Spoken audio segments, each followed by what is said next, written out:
বলিউড অভিনেতা মুকুল দেব মারা গেছেন। গেল কয়েকদিন ধরে অসুস্থ হয়ে ভর্তি ছিলেন হাসপাতালে। তাকে রাখা হয়েছিল আইসিইউতে। মৃত্যুকালে এই অভিনেতার বয়স হয়েছিল 54 বছর।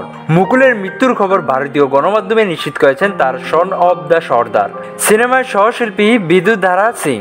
তিনি বলেন, বাবা মায়ের মৃত্যুর পর মুকুল নিজেকে গুছিয়ে রেখেছিলেন, এমনকি সে ঘর থেকে বেরোতে বা দেখা করতো না। কয়েকদিন ধরে তার স্বাস্থ্যের অবনতি হচ্ছিল, হাসপাতালে ভর্তি ছিল।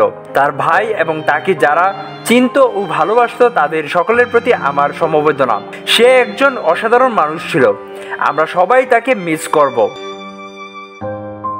1996 সালে চলচ্চিত্রে নাম লেখান মুকুল।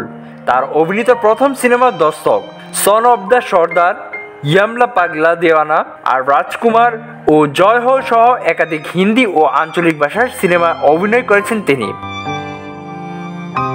বেশ কিছু ভারতীয় বাংলা সিনেমাতেও খলনায়কের চরিত্রে দেখা গেছে মুকুলকে। এর মধ্যে অন্যতম টলিউড সুপারস্টার জিৎ অভিনীত আওয়ারা। কাজ করেছেন পাঞ্জাবি দক্ষিণী সিনে দুনিয়াতেও। 1970 সালে দিল্লিতে জন্মগ্রহণ করেন মুকুল দেব। অভিনয়ের বাইরে তিনি একজন প্রশিক্ষিত পাইলট ছিলেন এবং তার বাবা হরিদেব পুলিশের সহকারী কমিশনার ছিলেন। মুকুল দেবের ভাই রাহুল দেবও একজন অভিনেতা। দাদা একেবারে মায়ের পায়ের থেকে এনেছি। ঠিক আছে তোমার নাটক বন্ধ করো তো। এ দেখেছো?